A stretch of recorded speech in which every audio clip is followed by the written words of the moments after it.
YouTube channels ahead of presidential elections next month. The channels are all connected to pop star and opposition candidate Bobi Wine, who's trying to unseat Yoweri Museveni, who's been in power for 34 years. Malcolm Webb reports. The campaigns for presidential elections in Uganda haven't been peaceful. Police and soldiers have blocked political opposition candidates on the roads. It's all been live streamed by online TVs like this channel on YouTube. The government's now written to YouTube's owner, Google, asking it to block 14 of the channels, accusing them of inciting violence. No accusations have been put before a court of law against the managers of these platforms. So government is simply writing to Google as a means of intimidating these managers of these YouTube channels and platforms as an attempt, a continued attempt to stifle the political opposition. All of the 14 channels are linked to pop star turned presidential candidate Bobi Wine.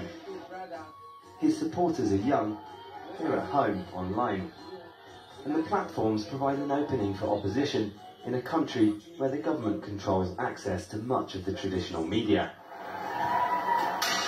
Dozens of people were killed when police violently broke up demonstrators last month. It followed the arrest of Bobi Wine. Police said his rallies broke COVID rules.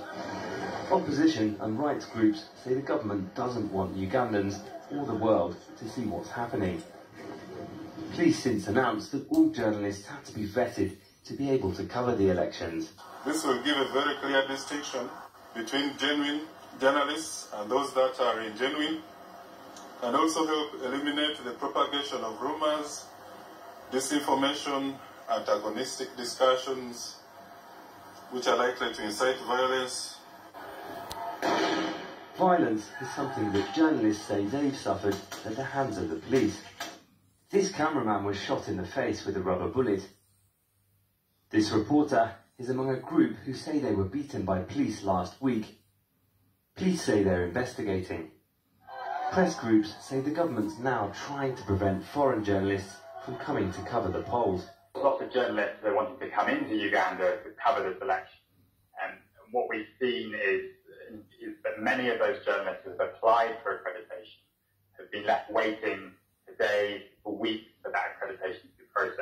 In some cases, journalists who have entered the country have even been deported. The government blocked social media services during the last election. Google has said governments have to submit court orders for YouTube channels to be removed. So for now, the online TVs keep streaming. Malcolm Webb, Aljazeera. A new law has been passed in Mexico to drastically curb